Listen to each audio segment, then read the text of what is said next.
Hi everyone, আমি makeup and hair educator রুদ্ভি রয়। আমার আরেকটি ভিডিওতে তোমাদের সকলকে স্বাগত জানাই। এখন আমি তোমাদের সাথে শেয়ার করতে চলেছি এই লুকটি করবার সময় আমি কি প্রোডাক্ট ইউজ করেছিলাম। আর এখানে যে মডেলটিকে দেখছো, মডেলের নাম হচ্ছে কোয়েনা, ভারী মিষ্টি মেয়ে। প্রথমেই আমি মডেলের স্কিনটা খুব ভালোভাবে ক্লিন করে নিয়েছিলাম, তারপরে আমি ইউজ করছি মার্গিজের মিরাকেল। বর্তমানে মার্গিজের সাথে আমি অনেকগুলোই কাজ করলাম, আর সত্যি প্রোডাক্টটার কোনো কথাই হবে না, আমার তো ব্যক্তিগতভাবে ভীষণ পছন্দ। আর এখানে আমি দেখতেই পাচ্ছ ডিরেক্টলি কনসিলিংয়ে চলে গেছিলাম, কারণ আমি water resistance base makeup create করছিলাম।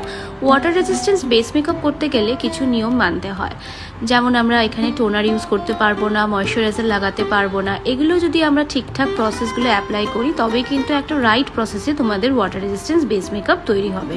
এবং সামারে যখন তোমরা এই প্রোডাক্টগুলো ইউজ করে মেকআপ করবে তখন কিন্তু তোমাদের লং লাস্টিং তো হবেই, আর মেকআপ ঘেমে গেলেও তোমাদের কিন্তু গলে পড়ে যাবে। তারপরেই আমি ইউজ করে নিয়েছিলাম ম্যাকেজমিয়ার ফাউন্ডেশন। যারা যারা অলরেডি এই ফাউন্ডেশনটা ইউজ করছো তারা তো জানোই ফাউন্ডেশনটা কতটা উপকারী। আর একটা কথা বলে রাখি, যখনই তোমরা ওয়াটার রেজিস্ট্যান্স বেস মেকআপ করবে তখন কিন্তু অবশ্যই ড্রাই বিউটি ব্লেন্ডার অ্যাপ্লাই করবে। এরপরেই আমি হুডা বিউটির কনসিলার ইউজ করেছিলাম হাইলাইটিং পারপাসে, তারপর ফুল ফেসে ভালোভাবে লরামেসির পাউডার দিয়ে সেট করে নিয়েছিলাম।